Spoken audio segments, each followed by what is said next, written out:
Conrad was a man of deep faith in God, which permeated his life and entrepreneurial activities.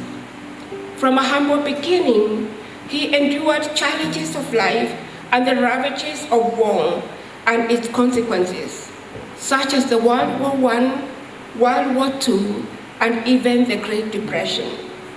However, these experiences of loss did not deter him from being focused on his dream and vision, because he too was a man of faith, hope, resilience, and optimism.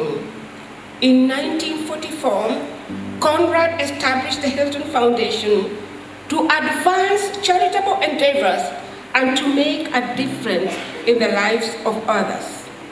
It was not about him, it was about others. According to Conrad, charity is the supreme virtue and great channel through which mercy of God is passed on to humankind. In his will, Conrad counsels, love one another, for that is the whole law. Our peoples deserve to be loved and never to be left to wander alone in poverty and darkness. I feel like he was a priest or maybe a Catholic sister, because his truly way of life and the way he wrote in many of his documents was anchored in the gospel values. He held a special place in his heart for the Catholic sisters, for they had profoundly impacted his life. He wrote in his will, "Give aid to Catholic sisters who devote their love and life's work for the good of humankind, for they especially appeal to me as deserving of this help from the foundation." The foundation continues to fulfill its mission of improving the lives of individuals experiencing disadvantages worldwide by making grants to organizations that are doing charitable work that impact individuals and communities, adhering to Conrad's wishes. And Conrad, given that the money had come from all over the world where he established Hilton hotels, he canceled the foundation. As the funds you will expend have come from many places in the world, so let there be no territorial, religious, or color restrictions on your benefactions. The Catholic Sisters Initiative is still the largest of the Foundation's programs and receives the largest share of the grant making during our annual budget. Over the past few days, the Hilton Foundation team that I'm traveling with and I visited several ministries that are working to alleviate human suffering, to try and connect the work we are doing, the resources we are investing, to what those resources are doing at the local level. We indeed saw the impactful work and life-changing work of our collaborators are doing to accompany people at risk and those experiencing disadvantage.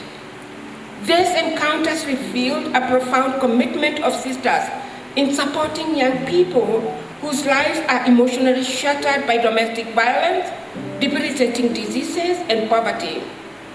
This kind of work gives hope, touches lives, and demonstrates witness of Catholic sisters in continuing Jesus' mission proclaimed in the Gospel of Luke chapter 4, verse 18. Preach the good news to the poor, heal the brokenhearted, proclaim liberty to captives and recovery of sight to the blind, and liberty to those who are oppressed. As I looked at the work the sisters were doing, I could really resonate with the prophetic witness Conrad Hilton saw in the sisters, and he resolved to support them and their work. One story touched me deeply. As one mother was present in the crowd and had come there to share how The scholarship provided to her daughter had an impact not only to her daughter, but also to her family. She is a mother of 4, whose husband died a few years ago and left her with 4 children to raise alone without a job and living in an informal settlement. She would have turned to any other type of job, but she was scrapping to help her children continue with education. And she landed in the hands of the sisters, who assured her that they would educate her daughter to get skills development in this humble vocational training center. As the sisters educated that girl, she was touched by their lives. The girl never said anything.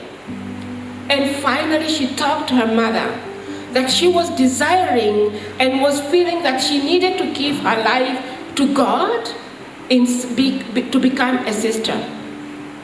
She is the only one educated, and she was the only hope for the family that now if she starts working or gets some way to start a business, she would contribute in supporting the family. As we watched, the mother gave her own story about the struggle she has gone through.